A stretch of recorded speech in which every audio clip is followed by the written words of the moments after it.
আপু আপনি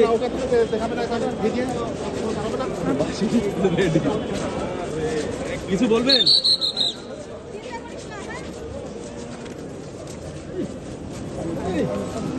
পানি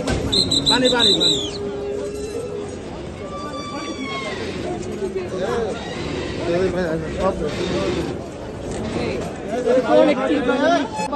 আদালত জনাব আওলাদ হোসেন জুনায়েদ স্যারের আদালতে গুলশান থানার সন্ত্রাস বিরোধী আইনের মামলায় মেজর সাদিকের স্ত্রী সুমাইয়া জাফরিনকে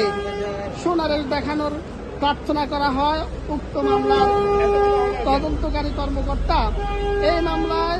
এই আসামির সম্পৃক্ততা পাওয়ার কারণে এবং এজাহারভুক্ত আসামিদেরকে রিমান্ডে নেওয়ার পর তাদের কাছ থেকে এই আসামি সম্পর্কে গুরুত্বপূর্ণ তথ্য আসার কারণে এই আসামিকে এই মামলায় সোনারেস্টের আবেদন করেন। আমরা রাষ্ট্রপক্ষে যুক্তি উপস্থাপন করে বলি যে এই আসামি ফয়সাল করিম মাসুদ ওরফে রাহুল দাউদ যিনি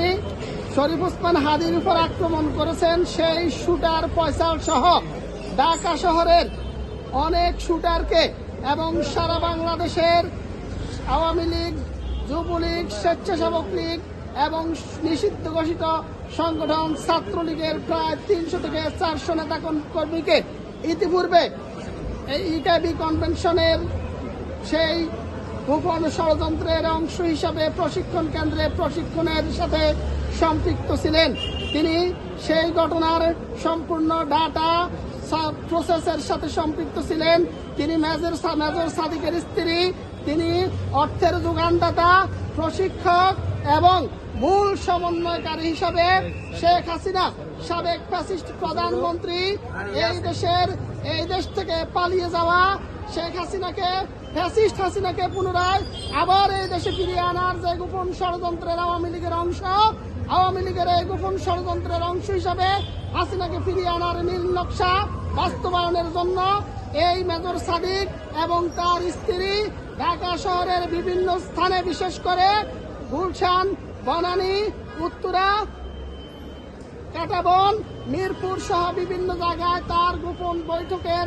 গোপন ষড়যন্ত্রের প্রমাণ ইতিপূর্বেও পাওয়া গিয়েছে। ইনশাল্লাহ পরবর্তীতে রিমান্ডের আবেদন করলে এই মামলা সহ ঢাকা শহরের বিভিন্ন চাঞ্চল্যকর হত্যাকাণ্ড এবং ঘটনার সাথে তার সম্পৃক্ততার বিষয়ে এবং প্রশিক্ষিত শুটারদের বিষয়ে গুরুত্বপূর্ণ তথ্য উদ্ঘাটন হবে বলে আমরা বিশ্বাস করি।